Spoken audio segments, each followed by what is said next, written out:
Nos façons de communiquer sont parfois mauvaises, au point de créer une forte incompréhension.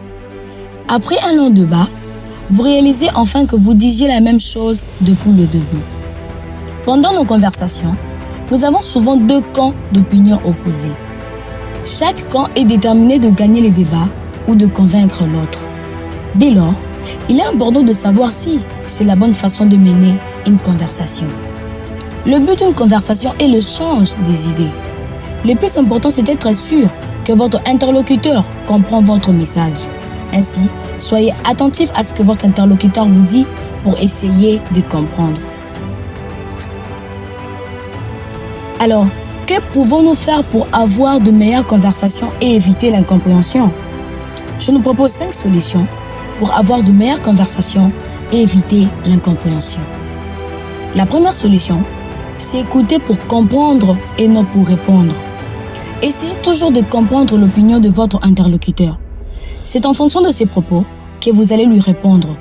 Une fois, un ami m'a dit « Tu ne vas pas me convaincre ». Et pourtant, la conversation venait de commencer. Par la suite, tous mes arguments étaient vains, car pour lui, son raisonnement était correct avant même le début du dialogue. Rappelez-vous toujours que les autres aussi ont des cerveaux capables de produire des opinions correctes. La deuxième solution, soyez clair et direct dans vos propos. Exprimez-vous sans ambiguïté. Votre interlocuteur ne doit pas imaginer ou supposer vos idées. Il risque de mal les interpréter. La troisième solution, évitez de parler au même moment.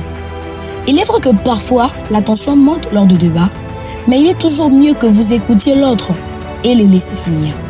Couper la parole à votre interlocuteur peut déranger ses idées. Cela peut être aussi considéré comme un manque de respect. La quatrième solution, évitez d'être timide.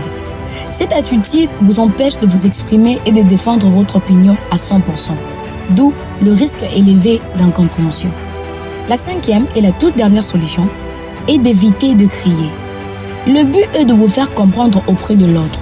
Alors, parler au-dessus de votre voix ne facilite pas cette tâche. De plus, cette attitude peut vexer la personne qui vous écoute. Connaissez-vous une personne qui doit regarder cette vidéo? Envoyez-lui cette pensée dans son blab.